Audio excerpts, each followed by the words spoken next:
Noi suntem de mici, provenind dintr-o familie muzicală și de aceea, în general, părinții noștri ne-au îndrumat tot timpul spre muzică, spre a găsi calea, spre acest adevăr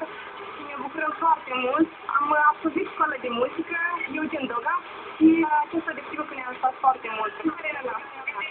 Plus la asta, noi mai frecventăm și ansamblele mici populare lidera, care se conduce de mătuța noastră, Valentina Antoianu, datorită căreia faptul că stilul acest stil, se ca să înseamnă, se fac pe mici, pentru că dacă nu avea să stilul de care se poate continuare să le